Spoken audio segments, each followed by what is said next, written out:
Baik, kita lanjut ke bagian yang ketiga, termasih dalam intercompany profit ya berkaitan dengan fixed asset.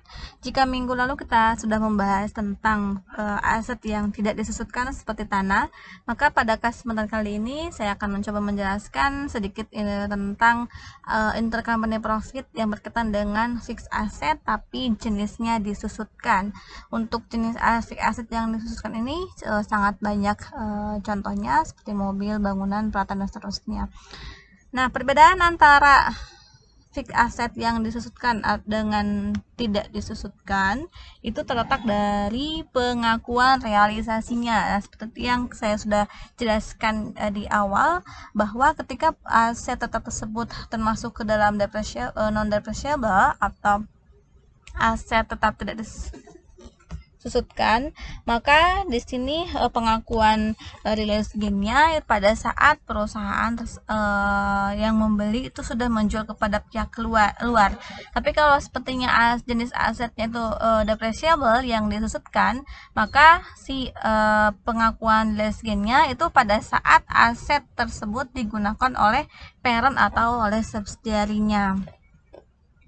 Untuk mempermudah pemahaman terkait ilustrasi intercompany profit ini, di sini ada contoh dan pengenalan tentang dampak yang akan ditimbulkan jika transaksinya berhubungan dengan fixed asset yang depreciable. Pada tanggal 31 Desember 2015, PTP menjual kendaraan kepada entitas anak seharga 210 juta. PTP memperoleh kendaraan tersebut pada 1 Januari seharga 300 juta. Berarti di sini tanggal 1 Januari si PTP memperoleh kendaraan, dia membeli kendaraan dengan harganya, dengan kosnya senilai 300 juta. Berarti yang 300 juta ini kita akui sebagai kos PTP membeli barang dari orang lain. Lalu di tanggal 31 Desember PTP menjual si kendaraan tersebut kepada PTS, kepada anaknya. Berarti di sini bagi PTP yang 300 juta itu sebagai kos, harga jual kepada anaknya senilai 210 juta. Maka bagi PTS si yang 230 juta diakui sebagai kosnya. Sehingga untuk pengakuan release gain-nya seperti yang kita ketahui bahwa masa manfaat si kendaraan tersebut selama 5 tahun.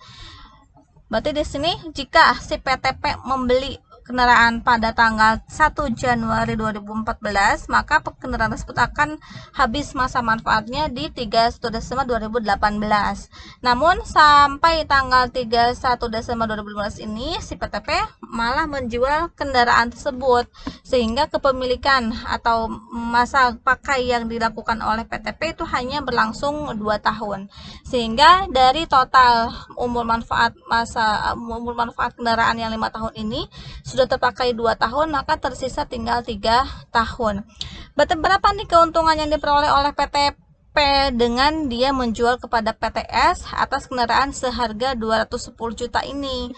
Berarti kita lihat nih bahwa untuk menghitung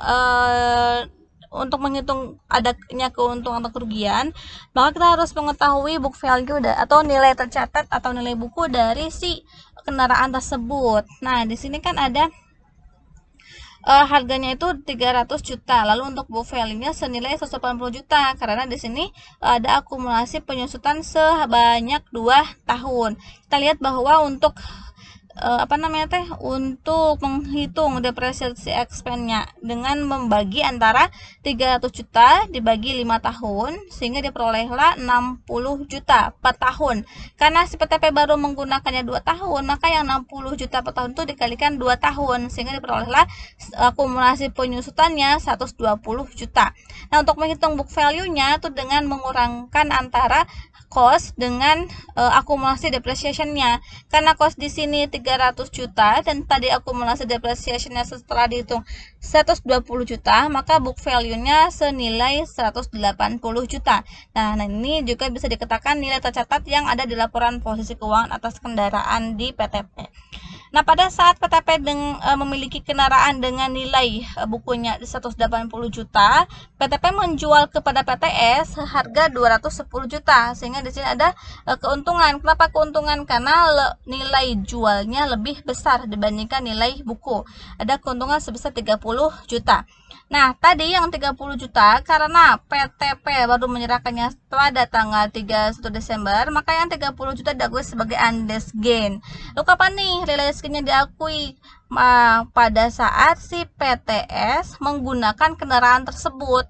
Berarti nanti selama 3 tahun, setiap tahunnya itu ada pengakuan realized gain di PTS atas penjualan kendaraan dari PTP ke PTS. Karena di sini ada rezekinya 30 juta dan masa manfaatnya 3 tahun, maka untuk pengakuan keuntungan yang terrealisasi per tahunnya atau istilahnya itu pitch meal seharga 30 juta dibagi 3 tahun, sehingga pitch meal per tahunnya sebesar 10 juta. Masuk ke pencatatan yang harus dilaksanakan oleh PTP pada saat PTP menjual membeli kendaraan dari pihak lain. Berarti kan di sini ada penambahan kendaraan dan ada pengurangan kas harga 300 juta.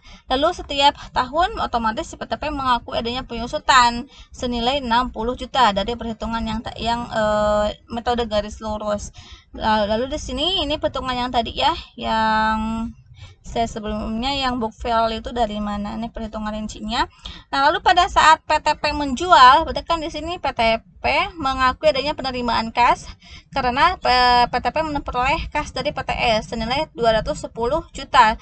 Lalu sampai tanggal 31 Desember ini ada akumulasi penyusutan 120 juta. Nah, akumulasi penyusutan itu diakuinya di debit karena si kendaraan tersebut sudah tidak dimiliki lagi. Sedangkan untuk akumulasi penyusutan itu kan saldo normalnya di kredit. Namun pada saat si kendaraan tersebut atau aset tersebut sudah kita lepas, maka akumulasi penyusutan pun harus dilepaskan. Maka dari itu, untuk akumulasi penyusutan pada saat dijual, saldonya menjadi di debit. Lalu di sini ada keuntungan senilai 30 juta dari perhitungan yang tadi. Lalu selain itu, di tanggal 31 Desember, si PTP juga harus mengakui adanya keuntungan yang belum terrealisasi karena pada tanggal tersebut si kendaraan masih dipegang oleh si PTS, belum digunakan. Dia masih diakui sebagai unrealized gain. Dan selanjutnya ada eliminasi atas transaksi penjualan. Jurnalnya debit tindak kendaraan, ada keuntungan penjualan kendaraan, dan di kreditnya ada akumulasi penyusutan. Selain itu, untuk pencatatan di PTS-nya karena dia membeli kendaraan dari induk, maka di sini kendaraan di PTS bertambah senilai harga beli dari induk yaitu 210 juta dan pengeluaran kasnya. Ini untuk dampak jurnal dampak yang ditimbulkan pada laporan konsolidasi akibat adanya jurnal eliminasi yang penjualan kendaraan ini, sehingga diperolehlah untuk kendaraan pada saat konsolidasinya menjadi 300 juta, akumulasi penyusutannya itu menjadi 120 juta dan keuntungannya menjadi 0. Untuk yang di sini tadi kan karena di sini kita harus mengakui adanya realized gain, berarti si realized gain ini akan diakui pada saat si PTS sudah menggunakan kendaraan.